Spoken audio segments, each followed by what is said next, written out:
Hello everyone, very good morning to all of you. आज के इस वीडियो में हम लोग 1 अप्रैल 2021 के इंपॉर्टेंट करंट अफेयर कवर करेंगे। पीडीएफ डाउनलोड करने के लिए पीडीएफ का लिंक वीडियो के डिस्क्रिप्शन बॉक्स में है, आप वहां से डाउनलोड कर सकते हो। और ऐसे स्टूडेंट जिन्होंने अभी तक मेरा टेलीग्राम चैनल नहीं ज्वाइन किया है तो वो टेलीग्राम चैनल भी ज्वाइन कर सकते हैं। टेलीग्राम का लिंक भी वीडियो के डिस्क्रिप्शन बॉक्स में आपको मिल जाएगा। ध्यान रहे, मैं जितनी भी मेरी फ्री क्लासेस हैं, चाहे वो यूट्यूब पर हो, चाहे वो अन अकेडमी पर स्पेशल क्लास हो, हर एक फ्री क्लास का लिंक मैं टेलीग्राम पर ही शेयर करता हूं। तो आप इस बात को एश्योर कर लीजिए कि आपने अभी तक टेलीग्राम चैनल ज्वाइन किया है या नहीं, क्योंकि टेलीग्राम पे ही आपको सारे अपडेट मेरी क्लास के मिलते हैं। चलिए स्टार्ट करते हैं आज का वीडियो, जिसमें इंपॉर्टेंट करंट अफेयर आज के हम लोग डिस्कस करेंगे। पहला क्वेश्चन है आज का, आपसे कह रहा है अभी हाल ही में WHO के द्वारा एक रिपोर्ट जारी करी गई है। इस रिपोर्ट के तहत यह बताया गया कि कोरोना वायरस का जो ओरिजिन है ये कौन सा शहर रहा, मतलब कौन से शहर से कोरोना वायरस निकला था। इस बात को WHO ने अपनी रिपोर्ट में शामिल किया है। यह है चाइना का वुहान सिटी। वुहान सिटी को पहले भी इसी नजर से देखा जा रहा था, लेकिन अब WHO की रिपोर्ट के द्वारा भी फाइनलाइज कर दिया गया है कि जी हाँ, वुहान सिटी ही वो ऐसा शहर है जहां से कोरोना वायरस निकला हुआ है। साथ में WHO ने अपनी रिपोर्ट में ये बात स्पेसिफाई करी हुई है कि वुहान की एक लैब से ये वायरस निकला था और इस लैब में चमगादड़ों के ऊपर रिसर्च चल रही थी। तो बैट से ये एनिमल तक पहुंचा और एनिमल से ह्यूमन तक पहुंचा। ओके, तो इस तरीके से ये जर्नी रही और कोविड पूरी दुनिया में फैल गया। अल्टीमेटली ओरिजिन बताया गया है वुहान शहर को। WHO की स्थापना 1948 में करी गई थी। WHO का हेडक्वार्टर है जिनेवा और इसके प्रेसिडेंट हैं इस टाइम पे टेड्रोस एडनैन। क्या नाम है? टेड्रोस एडनैन। अगला क्वेश्चन है, ये कौन सी प्लेबैक सिंगर हैं जिनको अभी हाल ही में अनाउंस किया गया है कि इनको महाराष्ट्र भूषण अवार्ड से सम्मानित किया जाएगा। ये प्लेबैक सिंगर हैं, आप सभी इनको जानते हैं, ये हैं आशा भोसले। आशा भोसले जी को महाराष्ट्र में उद्धव ठाकरे की सरकार के द्वारा अभी हाल ही में अनाउंस किया गया है कि इनको बहुत जल्द महाराष्ट्र भूषण अवार्ड से सम्मानित किया जाएगा। आपको जानकर ताजुब होगा कि आशा जी का जो करियर है ये 7 डिकेड्स का है, करीब 70 सालों का इनका करियर है। ये 10 साल से भी कम उम्र की जब थी तब से ये गा रही हैं। और अगर इनके करियर की बात करें तो बॉलीवुड या फिर बॉलीवुड के अलावा जितनी भी साउथ इंडस्ट्रीज हैं मूवीज में, उन सभी को मिलाकर 1000 से भी ज्यादा मूवीज में इन्होंने गाने दिए हुए हैं। गानों की संख्या आप समझ सकते हो, करीब 3000 से 4000 करीब होगी, लेकिन 1000 से ज्यादा मूवीज में इन्होंने गाया हुआ है। तो आशा भोसले को सम्मानित किया जाएगा महाराष्ट्र भूषण अवार्ड से। अगला क्वेश्चन है, Khelo India scheme has been extended till which financial year. अभी हाल ही में भारत सरकार के द्वारा फैसला लिया गया कि जो खेलो इंडिया स्कीम है इसको बढ़ा दिया गया है। कब तक के लिए इसको बढ़ा दिया गया है, मतलब ये स्कीम कब तक चलेगी? भारत सरकार का कहना है कि ये 2025 से 26 तक के फाइनेंशियल ईयर तक एक्सटेंड कर दी जाएगी। इसको 2026 तक तो अभी फिलहाल चलाया ही जाएगा। जिन लोगों को खेलो इंडिया स्कीम का मतलब नहीं पता है वो लोग ध्यान रखें, खेलो इंडिया स्कीम को पहली बार भारत सरकार के द्वारा साल 2018 में लॉन्च किया गया था। इसका मेन मकसद यह है कि पूरे भारत में ऐसे लोग या फिर ऐसे बच्चे जिनके पास संसाधनों की कमी है उनको भी आगे आने का मौका मिले, और अगर वो खेल में प्रतिभा रखते हैं तो आगे आकर वो भारत का नाम रोशन कर सकते हैं। इसका मेन मोटो है स्पोर्ट्स फॉर ऑल, मतलब खेल सभी के लिए है, एंड स्पोर्ट्स फॉर एक्सीलेंस, बेहतरी के लिए हमें खेलना है। ओके, एक चीज और ध्यान रखिए, आपसे ये क्वेश्चन कभी भी पूछ सकता है आने वाले, आप किसी एग्जाम में इंटरव्यू अगर देने जा रहे हो तो वहां पर भी आपसे पूछ सकता है कि जो खेलो इंडिया गेम्स है इसमें कितनी कैटेगरीज हैं। तो आपको ध्यान रखना है ये 2 कैटेगरीज में खेला जाता है, एक अंडर 17 कैटेगरी में खेला जाता है और दूसरा अंडर 21 कैटेगरी में खेला जाता है। मतलब जो 17 साल तक के बच्चे हैं वो अंडर 17 की कैटेगरी में खेलते हैं और जो 21 साल तक के बच्चे हैं वो अंडर 21 की कैटेगरी में खेलते हैं। ओके, तो ये 2 कैटेगरीज में खेलो इंडिया गेम खेला जाता है। बाय द वे, इस बार का खेलो इंडिया गेम कहाँ हो रहा है? ये हो रहा है हरियाणा के पंचकुला में। कहाँ पर? पंचकुला। और अभी जनवरी के महीने में, जनवरी 2021 में खेलो इंडिया विंटर गेम जो हुए हैं ये कहाँ पर हुए हैं? ये हुए हैं जम्मू कश्मीर के गुलमर्ग में। कहाँ पर? गुलमर्ग में। आपसे ये भी क्वेश्चन पूछ सकता है कि अभी हाल ही में जो गुलमर्ग में खेलो इंडिया विंटर गेम हुए हैं उसमें कौन सी टीम नंबर 1 पे रही? जम्मू कश्मीर टीम नंबर 1 पे रही। सबसे ज्यादा मेडल जेएनके टीम ने ही जीते हैं उसमें। अगला क्वेश्चन है, as per a recent study the heat waves occurring in India is due to warming up of which region. Question का मतलब हिंदी में ये है, आपसे कह रहा है अभी हाल ही में एक स्टडी में पाया गया कि जो भारत में लगातार हीट वेव्स देखने को मिल रही है, मतलब गर्म चलती हुई हवाएं देखने को मिल रही है। अभी आप देख रहे हो इवन मार्च का महीना जस्ट खत्म हुआ है और आप देख रहे हो बाहर लू तरीके की आपको देखने को मिल रही है। मतलब दोपहर के टाइम पर इतनी ज्यादा गर्मी जो हो रही है इस टाइम पर, ये किस वजह से है, किस रीजन की वजह से है? ये आर्कटिक रीजन की वजह से है। किसकी वजह से? Arctic region. जो लोग मुझसे पहले से पढ़ रहे हैं उन लोगों को मैंने एक वर्ड बोला होगा, ज़ॉम्बी फायर। क्या बोलते हैं इसको? Zombie fire. अब समझिए पूरा मुद्दा क्या है, एक बार मैं फिर से आपको समझा देता हूं। आर्कटिक रीजन में जब सैटेलाइट से इमेज ली जाती है तो वहां से हमें देखने पे पता लगता है कि आर्कटिक रीजन से लगातार धुआं उठता रहता है। अब ये स्मोक आ कहां से रहा है वहां पर? एक्चुअली कभी आर्कटिक रीजन में जंगलों में आग लग गई थी, ठीक है। अब ये आग ऊपर से देखने में आपको ऐसा लग रहा है कि बुझ गई है, लेकिन ये क्या है कि आग अंदर के जो मिनरल्स हैं उनको भी जलाने लगी। मिनरल्स जैसे कि कुछ भी हो सकता है, लोहा हो गया आपका, तांबा हो गया, चांदी, सोना, अभ्रक, जितना कुछ भी है सब मिनरल्स हैं जो कि जमीन के नीचे पाए जा रहे हैं। ये आग उन मिनरल्स में लग चुकी है और ये आग नीचे नीचे अपना इस तरीके से रास्ता बनाती चली जा रही है। मतलब कहने का कि डिस्ट्रॉय करती चली जा रही है मिनरल्स को, एक तरीके से जमीन को खोखला कर रही है। अब है क्या कि आपको तो यहां पर लगेगा, इस वाले रीजन में मान लीजिए आग लगी थी, आपको लगेगा कि आग बुझ चुकी है। लेकिन ये स्मोक कहां से आ रहा है? स्मोक इस वजह से आ रहा है क्योंकि नीचे जितने भी मिनरल्स हैं वो धीमे धीमे करके जल रहे हैं, जिसकी वजह से धुआं ये उठता हुआ हमें दिखाई देता है। एक तरीके से आर्कटिक रीजन की जमीन तप रही है, जिसकी वजह से यहाँ पर जितने भी ग्लेशियर्स हैं, वो भी पहाड़ों से जो बर्फ है वो लगातार तेजी से पिघलती चली जा रही है। अब होता क्या है कि कुछ टाइम के बाद ये बढ़ता रहता है, बढ़ता रहता है, और मान लीजिए कि दूसरी जगह से जैसे ही ये आग ऊपर आने की कोशिश करती है, इसको फिर से बाहर हरे भरे पौधे मिल जाते हैं और ये बाहर आग का रूप ले लेती है, आग पकड़ लेती है इस तरीके से। तभी आर्कटिक रीजन में कई बार पता नहीं लगता है कि कुछ दूरी पर अचानक से फिर जंगल में आग लग गई। रीजन यही है और इसी को हम लोग बोलते हैं ज़ॉम्बी फायर। क्या बोलते हैं? Zombie fire. जिन लोगों को आर्कटिक रीजन नहीं पता है वो लोग इधर देखें। आर्कटिक रीजन आपका कहां पर है? आप मैप में भी इसे देख सकते हो। देखो है क्या कि ये हमारी ग्लोब है। ग्लोब में आप जब देखते हो भारत, तो हमारा भारत आपको ऐसे दिखता है ना, ठीक है। या आपको अफ्रीका ऐसे दिखता है, इधर आपको यूरोप दिखता है, इधर आपको ऑस्ट्रेलिया दिखता है, ऐसे दिखता है ना। लेकिन अब आपको क्या करना है, आप ऐसे देख रहे हो इसको, यूं करके देखते हो या यूं करके देखते हो। आपको हॉरिजॉन्टली ये आप देखते हो, लेकिन अब आपको वर्टिकली देखना है।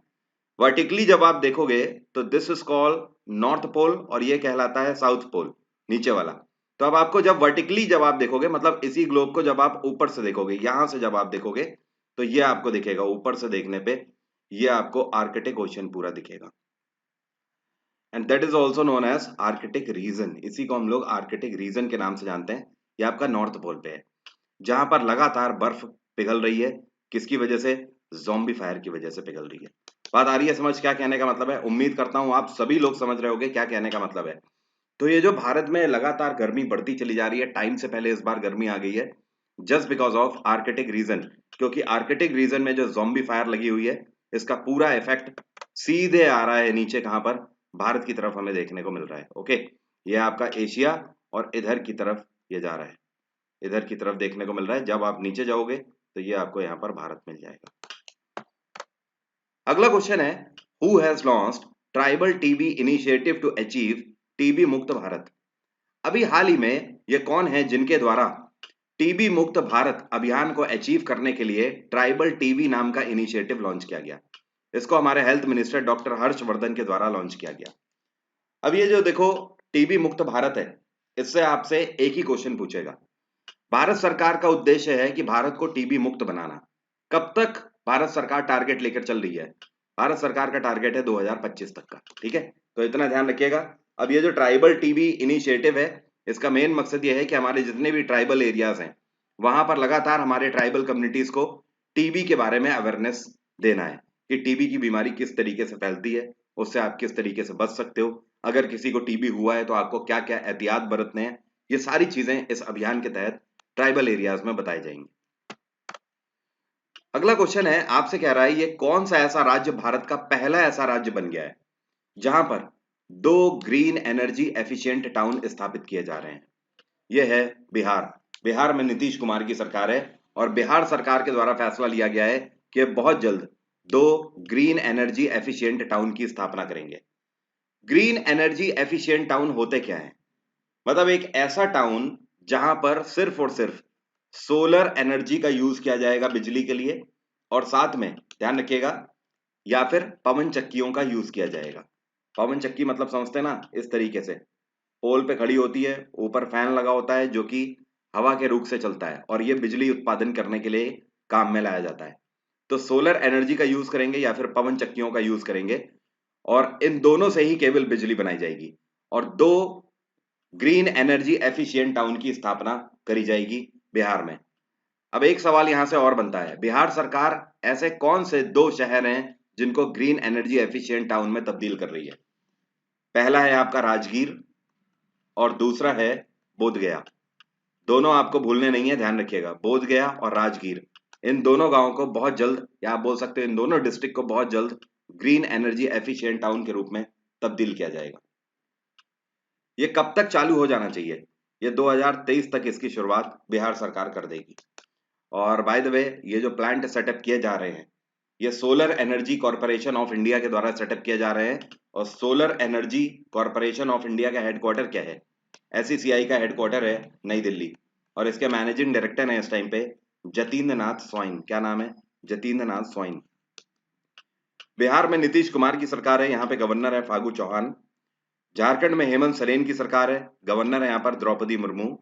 उत्तर प्रदेश में योगी आदित्यनाथ की सरकार है, गवर्नर है आनंदीबेन पटेल। और महाराष्ट्र में उद्धव ठाकरे की सरकार है, गवर्नर है यहाँ पर भगत सिंह कोश्यारी। अगला क्वेश्चन है, हु हैज लॉन्च्ड आलेख पब्लिकेशन? अभी हाल ही में आलेख पब्लिकेशन किसके द्वारा लॉन्च किया गया? आलेख पब्लिकेशन अर्जुन मुंडा के द्वारा लॉन्च किया गया, जो कि हमारे ट्राइबल अफेयर्स मिनिस्टर हैं। अभी आलेख पब्लिकेशन है क्या? देखो अभी मैंने आपको बताया था ना, ये वाला देखिए, टीबी मुक्त भारत। इसमें ट्राइबल टीबी इनिशिएटिव को डॉक्टर हर्षवर्धन ने लॉन्च किया ना, तो इनके साथ अर्जुन मुंडा भी बैठे हुए हैं। अर्जुन मुंडा ने क्या किया? एक पब्लिकेशन लॉन्च किया जिसका नाम है आलेख पब्लिकेशन। ये एक तरीके की मैगजीन है। आप देखिए, ये जो हाथ में पकड़े हुए हैं ये मैगजीन है। ये ट्राइबल कम्युनिटीज के लिए एक मैगजीन निकाली जा रही है जिसका नाम है आलेख, जिसके तहत सिर्फ और सिर्फ टीबी की ही नहीं, दूसरी भी बीमारियां जिनसे हमें बचने के पूरे हमारे पास अवेयरनेस प्रोग्राम्स होने चाहिए। और साथ में एक तरीके से आप सीधा सीधा बोल सकते हो आलेख पब्लिकेशन का यूज किया जा रहा है ऐसी ट्राइबल पीपल के पास तक इस मैगजीन को पहुंचाने के लिए, और इस मैगजीन के तहत उनको कई तरीके की बीमारियों से बचने की जानकारी दी जाएगी। ये इसका मेन मकसद है। और आलेख पब्लिकेशन को अर्जुन मुंडा के द्वारा पूरे भारत में 162 ट्राइबल डिस्ट्रिक्ट्स में लॉन्च किया जा रहा है। ठीक है, मतलब पूरे भारत में आप बोल सकते हो 162 डिस्ट्रिक्ट में इसको लॉन्च किया जाएगा, जहां पर भिन्न भिन्न प्रकार की जनजातियां रहती हैं। और ये जो 162 डिस्ट्रिक्ट है ये 18 राज्यों में से है। ठीक है, अगला क्वेश्चन है बहुत इंपॉर्टेंट क्वेश्चन है, ध्यान रखिएगा। आपसे कह रहा है, अभी न्यूज में चल रहा है ऑपरेशन थिरुवल्लुर। ये ऑपरेशन थिरुवल्लुर इनमें से किससे एसोसिएटेड है? ऑपरेशन थिरुवल्लुर इनमें से एसोसिएटेड है अनएक्सप्लोडेड ऑर्डिनेंस से। सबसे पहले तो ये समझो कि अनएक्सप्लोडेड ऑर्डिनेंस बोलते किसको है? ऑर्डिनेंस का मतलब एमिनेशन, एमिनेशन का मतलब हथियार, गोला बारूद, जो कि हमारी भारत सरकार अपनी रक्षा के लिए बनाती है। और अनएक्सप्लोडेड किसको बोलते हैं? अनएक्सप्लोडेड उसको बोलते हैं कि ऐसे हथियार जो कि बच गए थे कभी, तो हम लोग उनको संभाल के रख देते हैं, लेकिन उनमें से भी कुछ ऐसे वेपन्स होते हैं या हथियार होते हैं या गोला बारूद होता है जो कि रिस्क पर होता है, जो कि आगे कभी भी फट सकते हैं। बात आ रही है समझ? जिनमें धमाके हो सकते हैं कभी भी। तो अभी हाल ही में क्या किया गया, भारत सरकार ने एक लिस्ट तैयार करी, हमारी जितनी भी ऑर्डिनेंस फैक्ट्री है पूरे भारत में सबके पास से एक लिस्ट तैयार करी। तो पता लगा कि हमारे पास एक दो नहीं, पूरे 10 टन अनएक्सप्लोडेड ऑर्डिनेंस है। अब आप समझ सकते हो 10 टन अनएक्सप्लोडेड ऑर्डिनेंस जो है ये भारत के भिन्न भिन्न शहरों में फैला हुआ है, मतलब हमारी ऑर्डिनेंस फैक्ट्री में रखा हुआ है। जाहिर सी बात है ये अनएक्सप्लोडेड है तो ये कभी भी फट सकता है, ये इसमें रिस्क रहता है। तो इसको एक जगह पर लाने की तैयारी करी गई। और थिरुवल्लुर आपका कहां पड़ता है? ये पड़ता है तमिलनाडु में। तो तमिलनाडु की थिरुवल्लुर फैक्ट्री में इसको लाया गया, तब पता लगा कि पूरा 10 टन है। और उसके बाद मिनिस्ट्री ऑफ डिफेंस के द्वारा यह काम साउथर्न कमांड ऑफ आर्मी को दिया गया। इंडियन आर्मी ने इसको सक्सेसफुली तिरुवल्लुर में ही डिस्पोज किया है, जिसको ऑपरेशन तिरुवल्लुर के नाम से जाना जा रहा है। तो फाइनली यह सफलतापूर्वक डिस्पोज हो चुका है। तो that is called operation Tiruvallur. Okay, clear. तो यहां पर दो चीजें ध्यान रखिएगा, 10 एक्सप्लोजन की यहां पर बात हो रही है, और अनएक्सप्लोडेड ऑर्डिनेंस तो आप नहीं बोलोगे ना, मतलब ऐसा गोला बारूद जो कि कभी भी फटने का रिस्क रखता है। अगला क्वेश्चन है, India is helping to build Rooppur nuclear power plant in which country? Bharat सरकार कौन से देश में रोपुर न्यूक्लियर पावर प्लांट बनाने में मदद कर रही है? ये जो रोपुर न्यूक्लियर पावर प्लांट है, ये बन रहा है बांग्लादेश में, और भारत सरकार बांग्लादेश की मदद कर रही है इस न्यूक्लियर पावर प्लांट को बनाने के लिए। ध्यान रहे, जैसे ही ये न्यूक्लियर पावर प्लांट बनके बांग्लादेश में तैयार होगा, ये बांग्लादेश का पहला न्यूक्लियर पावर प्लांट होगा। अभी तक बांग्लादेश के पास कोई भी न्यूक्लियर पावर प्लांट नहीं है। इसका पोटेंशियल होगा 2.4 गीगावाट, और इसको बनाने में लागत कितनी आ रही है? इस प्लांट को बनाने में 1265 करोड़ यूएस डॉलर की लागत आ रही है। बांग्लादेश में शेख हसीना की सरकार है, और अभी हाल ही में बांग्लादेश में 26 मार्च को बांग्लादेश की स्थापना दिवस की गोल्डन जुबली मनाई गई है, मतलब 50वां स्थापना दिवस मनाया गया है, और इसमें चीफ गेस्ट थे प्रधानमंत्री नरेंद्र मोदी। 2 से 3 दिन में मैं आपको एक अलग से वीडियो दूंगा, जिसमें सिर्फ और सिर्फ बांग्लादेश ने ये जो अभी गोल्डन जुबली मनाई है, और प्रधानमंत्री नरेंद्र मोदी ने जो विजिट किया है बांग्लादेश को, उससे बनने वाले कितने क्वेश्चन हैं, उन सभी को मैं डिस्कस करूंगा। फिलहाल यहां पर ध्यान रखिए, बांग्लादेश की कैपिटल है ढाका, श्रीलंका की कैपिटल है जयवर्धन कोट्टे और कोलंबो, अफगानिस्तान की कैपिटल है काबुल, नेपाल की कैपिटल है काठमांडू। नेपाल में खागड़ा प्रसाद शर्मा ओली की सरकार है, अफगानिस्तान में अशरफ गनी की सरकार है, श्रीलंका में महिंदा राजपक्षा की सरकार है। अगला क्वेश्चन है, अभी हाल ही में महिंद्रा एंड महिंद्रा लिमिटेड के सीईओ और मैनेजिंग डायरेक्टर के रूप में किसको अपॉइंट किया गया है? महिंद्रा लिमिटेड के सीईओ और मैनेजिंग डायरेक्टर अभी हाल ही में अनीश शाह बनाए गए हैं। क्या नाम है इनका? अनीश शाह। अनीश शाह ने सक्सीड किया है पवन कुमार गोयनका को। क्या नाम है? पवन कुमार गोयनका। ये इससे पहले अभी तक सीईओ के रूप में सर्व कर रहे थे, ये अभी हाल ही में रिटायर हो रहे हैं, और इनकी जगह अनीश शाह ले रहे हैं महिंद्रा एंड महिंद्रा लिमिटेड के सीईओ के रूप में। महिंद्रा एंड महिंद्रा लिमिटेड का हेडक्वार्टर है मुंबई, और इसकी स्थापना 1945 में करी गई थी। अगला क्वेश्चन है, the term of personal scientific adviser, in short PSA भी बोलते हैं हम लोग इन्हें। तो भारत के पीएसए इस टाइम पे कौन है? ये है, इनका नाम है के विजय राघवन। इनका अभी कार्यकाल बढ़ा दिया गया है कितने सालों के लिए? भारत सरकार ने इनका कार्यकाल अगले 1 साल के लिए बढ़ा दिया गया है। ये आज के दिन 1 अप्रैल को ये रिटायर हो रहे थे, ठीक है। और वैसे भी आपको बता दूं, ये भारत के पर्सनल साइंटिफिक एडवाइजर अपॉइंट किए गए थे, बट ये जो अपॉइंट किए गए थे, इनका टेन्योर खत्म हो रहा था 1 अप्रैल 2021 को। ओके, तो इनका कार्यकाल आज से बढ़ा दिया गया है कितने साल के लिए? 1 साल के लिए। तो ये अब रिटायर कब होंगे? ये रिटायर होंगे 31 मार्च 2022 को। क्लियर। और बाय द वे अगर इनकी बात करें, तो ये रिटायर्ड सेक्रेटरी है। जब ये रिटायर हुए थे भारत सरकार की सेवाओं से, तो ये सेक्रेटरी थे उस टाइम पे डिपार्टमेंट ऑफ बायोटेक्नोलॉजी के। तो एक तरीके से आप बोल सकते हो, जाहिर सी बात है साइंटिस्ट हैं, तो और इनको भारत में अपनी सेवा देने के लिए, उत्कृष्ट कार्यों के लिए 2013 में भारत सरकार की तरफ से पद्मश्री से भी सम्मानित किया जा चुका है। तो पद्मश्री अवॉर्डी पीएसए हैं जो हमारे इस टाइम पे, के विजय राघवन, इनका कार्यकाल अगले 1 साल के लिए बढ़ा दिया गया है। अगला क्वेश्चन है, और ध्यान रखिएगा, अगले 1 साल के लिए डॉक्टर के सिवान का कार्यकाल भी बढ़ाया गया है। Who has won Bahrain grand prix formula 1 2021? 2021 की अभी हाल ही में हुई फॉर्मूला 1 रेस जो है बहरैन ग्रैंड प्रिक्स की, ये किसके द्वारा जीती गई है?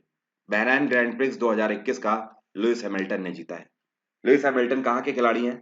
ये ब्रिटेन के खिलाड़ी हैं, और ये कौन सी टीम से खेलते हैं? ये मर्सिडीज टीम से ड्राइविंग करते हैं। और सेकंड नंबर पे रहे मैक्स वर्स्टन, थर्ड नंबर पे रहे वैल्टरी बोटास। ध्यान रखिएगा, ये खिलाड़ी कौन कौन से देशों से बिलोंग करते हैं, कई बार आपसे ये भी पूछ देता है स्टैटिक जीके में। लुइस हैमिल्टन ब्रिटेन से बिलोंग करते हैं, मैक्स वर्स्टन बिलोंग करते हैं नीदरलैंड से, और वैल्टरी बोटास बिलोंग करते हैं फिनलैंड से, और सेबेस्टियन वेटल बिलोंग करते हैं जर्मनी से। हालांकि इस रेस में सेबेस्टियन वेटल नहीं थे। ओके। और एक चीज और आप ध्यान रखना, लुइस हैमिल्टन ने आज तक कितने ग्रैंड प्रिक्स जीत लिए हैं? लुइस हैमिल्टन की ये 96 फॉर्मूला वन रेस विक्ट्री थी। मतलब समझ रहे हो, अगर ये 4 फॉर्मूला वन रेस और जीत जाते हैं तो 100 बार ये F1 जीतने वाले खिलाड़ी हो जाएंगे लुइस हैमिल्टन। अभी हाल ही में, ध्यान रखिए, 3 महीने पहले के ही करंट अफेयर आपको बता रहा हूं, लुइस हैमिल्टन को ब्रिटेन की रानी के द्वारा नाइटहुड से भी सम्मानित किया गया है। ठीक है, तो आपसे क्वेश्चन पूछ सकता है कौन से कार रेसर हैं जिनको नाइटहुड से सम्मानित किया गया? ये लुइस हैमिल्टन ही है। उम्मीद करता हूं सभी क्वेश्चन आपको क्लियर हो गए होंगे। फर्दर कोई भी डाउट है तो आप मुझसे कमेंट बॉक्स में पूछ सकते हो। ध्यान रखिए, आप ये बात एश्योर कर लीजिए कि आप मेरा टेलीग्राम चैनल ज्वाइन कर चुके हैं या नहीं, क्योंकि सारी क्लासेस आपको वहीं पर मिलेंगी। और हाँ, स्टैटिक जीके का कोर्स मेरा आ रहा है इसी हफ्ते, 2 से 3 दिन में आ जाएगा। अगर आप उसे ज्वाइन करना चाहते हैं आगे आने वाले एग्जाम के लिए, तो आप अनअकैडमी पर वरुण777 कोड लगा के प्लस पर मेरा सब्सक्रिप्शन ले सकते हो। ध्यान रखिए, अगर आप अनअकैडमी में सब्सक्रिप्शन ले रहे हैं तो एसएससी कैटेगरी है मेरी, आपको एसएससी में सब्सक्रिप्शन लेना होगा। वरुण777 का आप यूज करते हो तो 10% का आपको डिस्काउंट मिल जाएगा। Thank you so much, have a nice day, take care, bye bye. अपना ध्यान रखिए, आपका दिन मंगलमय हो।